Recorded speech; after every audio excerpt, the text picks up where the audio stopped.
আসসালামু আলাইকুম, আমি Aktarul Hossain. Welcome back to my channel. আজ আপনাদের সাথে শেয়ার করব চিংড়ি মাছ দিয়ে মাসকলাইর ডাল রান্না। মাসকলাইর ডাল সবার কাছে পছন্দ। আশা করছি আজকের রেসিপিটা সবার কাছে ভালো লাগবে। টেবিলে চলে আসলাম, নিয়ে নিয়েছি 200 গ্রাম মাসকলাইর ডাল। দিয়ে দিচ্ছি নর্মাল পানি। গরম পানি দেওয়া যাবে না, গরম পানি দিলে কিন্তু দলা পাকায় যাবে। ডালগুলো আমি গুলে নিচ্ছি। সব উপকরণগুলো দিয়ে আমি রেডি করে নিব। 10 গ্রাম কাঁচামরিচ দিয়ে দিলাম, আমার মরিচের ঝাল কম। দিয়ে দিচ্ছি পেঁয়াজ কুচি। মাসকলাইতে কিন্তু বেশি ঝাল দিলে মজা লাগবে না। স্বাদ মতো লবণ দিলাম। 1 চা চামচ কাঁচা জিরা গুঁড়ো দিয়ে দিলাম, আপনারা অবশ্যই কিছু জিরা বেটে দিবেন। আধা চা চামচ হলুদের গুঁড়া দিয়ে দিলাম। ভালো করে গুলিয়ে নিচ্ছি। তো গুলানো শেষ, চলে যাচ্ছি চুলার স্ট্যান্ডে। একটা ফ্রাই প্যান নিয়েছি, দিয়ে দিচ্ছি 10 গ্রাম মতো সয়াবিন তেল। চুলার হিটটা বাড়িয়ে দিলাম। তেলগুলো হিট হয়ে গেছে, এখন দিয়ে দিচ্ছি চিংড়ি মাছ। এখানে 200 গ্রাম চিংড়ি মাছ রয়েছে। মাছগুলো আমি ভালো করে ভেজে নিব। আমার মাছগুলো ভাজা হয়ে গেছে, দেখতে পাচ্ছেন। এখন দিয়ে দিব মাসকলাইর ডাল আমি রেডি করে নিয়েছিলাম।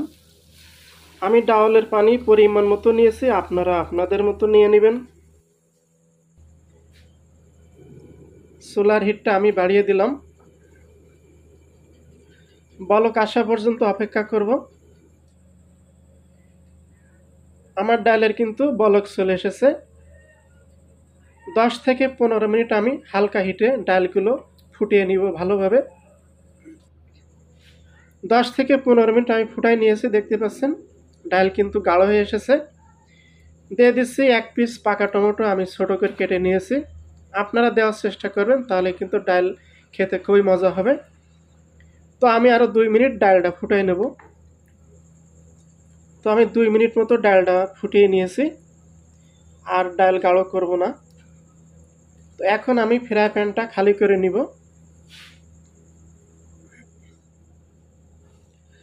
ফ্রাই প্যানটা খালি করে চুলার স্ট্যান্ডে চলে আসলাম। দিয়ে দিচ্ছি 30 গ্রাম মতো সয়াবিন তেল। এখন দিয়ে দিচ্ছি আস্তা শুকনো মরিচ। মরিচগুলো ভেজে নিব। তেল আপনাদের সামর্থ্য হিসাবে আপনারা নিয়ে নেবেন, যেমন তেল খেতে পছন্দ করেন। তো মরিচগুলো ভাজা হয়ে গেল, দিয়ে দিচ্ছি পেঁয়াজ কুচি। একটু নেড়ে ছেড়ে নিলাম। দিয়ে দিচ্ছি রসুন কুচি। পেঁয়াজ রসুনগুলো আমি ভেজে ফিরে আসব। তো পেঁয়াজ রসুনগুলো ভেজে আমি ফিরে আসলাম, দেখতে পাচ্ছেন। দিয়ে দিচ্ছি আস্তা কাঁচা জিরা।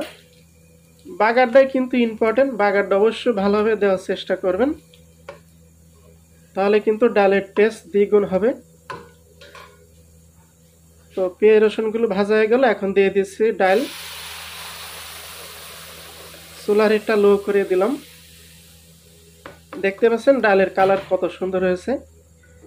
তো এভাবে কিন্তু আপনারা বাসাতে মাসকলাইর ডাল রান্না করে খেতে পারেন।